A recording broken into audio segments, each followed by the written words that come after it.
Hey, Bold Thinkers, it's Kanisha from boldlivingtoday.com. I hope everybody is doing well and taking good care of themselves. I know that 2020 has been such a year of shifting, transitions, uncertainty, overwhelm, managing expectations, the list goes on. I know I have often felt like, I want to be productive, I want to take good care of myself, I want to take good care of my family, and some days it's just too much. So, I'm spending a lot of time right now with my current clients and some new clients, new to me through my parent office hours coaching sessions.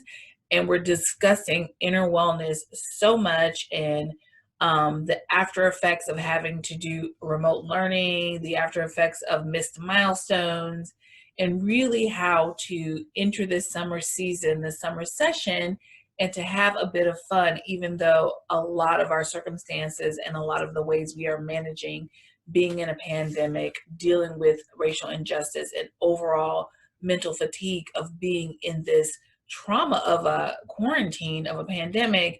And we're really trying to focus on how to make the summer as fun and as light as possible for ourselves as parents and also for our teens.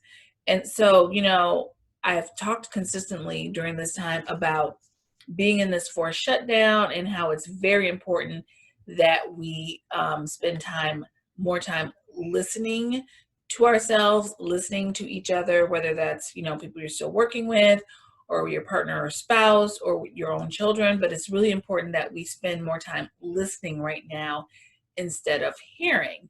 And, a lot of times people say, what's the difference? Listening and hearing are exactly the same thing. And they're really not. And there's some nuanced differences. So listening is actively focusing on the information that is coming to you. You are making a conscious effort to stay connected in that moment, in that time, in that space. Whereas when you think about hearing something, hearing is really being focused on how you plan to react or how you plan to respond to that information. So when you're hearing something, your intention goes to the sounds and the key words. And so instead of interpreting key concepts or phrases or messages, you're just really focused on how you're going to respond or what your rebuttal will be to what someone else is saying. So as we move into the summer session, as we're trying to create different sets of norms around, how we will re-enter our, lives at home, or if you are venturing more out into the world, into your community, how you'll do that safely. And as you're really trying to help yourself as a parent, just as a grown-up, or you're really supporting teens and you're really looking at ways to navigate what is normal right now. I don't like the term new normal because this cannot stay in place. But as we are looking to navigate what's going on right now, I have suggested that the focus be more on building deeper connections for yourself and deeper connections with other people you're interacting with, so you can minimize the distractions, so you can focus more on the listening versus hearing, because this is such a critical time to build or rebuild trust, communication norms, while we're continuing to nurture ourselves and take care of ourselves. And I know it sounds like a lot. So I have 4 suggestions for how you can become a better listener or improve your skills as a listener, so that you can infuse more daily joy, more fun, more relaxation, less stress trying to do things that you did previously summers, and it's all been disrupted. So here are the 4 suggestions I have for how you can be a better listener and upgrade your listening skills.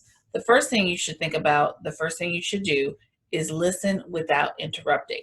So, if someone's talking to you, if your son or daughter is speaking with you, your partner or spouse, a neighbor, whatever the case may be, your in-laws, allow that person to express themselves fully while you just hold the space for them to say what they need to say. Make sure you're keeping your focus on what they're saying and just hold back. Do your best. Hold back the urge to interrupt them. Be patient and wait for them to finish so that you can then share or disclose your opinion. So just listen without interrupting. The second tip is to paraphrase before you respond. So when it's your turn or your opportunity to speak, paraphrase what the other person has just said to you. Why is this important? Paraphrasing will show them that you had your full attention on what they were saying. You gave them the full space and the opportunity to express themselves. So by paraphrasing, this shows the person that you were engaged with them, that what they said was important, that your time with them was important. And paraphrasing can also help you minimize misunderstandings. So that's the second suggestion: paraphrase before you respond. The third suggestion is to ask thoughtful and open-ended questions. So being a good and active listener does not mean that you have to have all the answers. You don't always have to have a response. You don't always have to have something to say, but you do need to make sure that you are thoughtful in any exchange that happens after the person expresses themselves. You don't have to have a perfect response. Sometimes just asking the thoughtful question, the open-ended question, that helps the person feel safe to continue to express themselves, to go further, to go deeper, and to understand that you are there to have an open-ended conversation through good communication that's non-judgmental. So that's the second tip, is to ask thoughtful and open-ended questions. The fourth tip, the fourth suggestion, is to openly show concern. So when you're listening to someone and you want to build that deeper connection, it's important that you are sincere and that you show sincerity when you are expressing your concern. This is an excellent time for you as the listener to allow your vulnerability to be displayed. So, you can appropriately disclose your personal, and, if it's a professional situation, you can disclose your professional experiences when you've been in a similar situation, and that you are in this with them, and that you understand, you can empathize.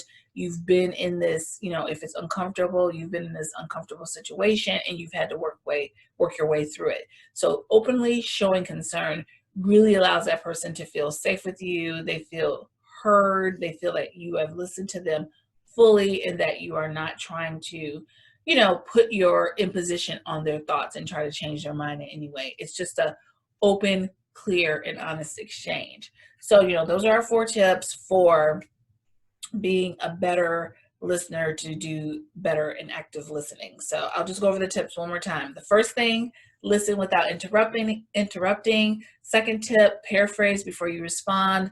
The third, ask thoughtful and open-ended questions. And the fourth is to show open concern. Be sincere with that. So, think about this going forward as you're planning your summer schedule. I know in our household, I'm figuring out how to do fun home camp. It's not a big challenge for us right now, just because my youngest goes to year-round school. So they've had 2 weeks off for summer break, which was really fun and loose and not a lot of scheduling. And now they're back in summer session, which is a lighter schedule than the regular school year. So we have a little bit of structure to it, but it's not a full day.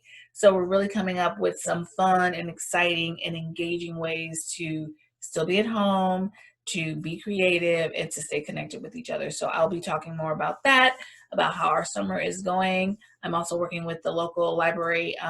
Our county is a local library district, and I have a 3-part series that's focused on teens and their inner wellness. So really focused on not losing it during the shelter in place, also staying safe, staying close to home, and just staying connected and bold. So if you have any questions about active listening, put them in the comments.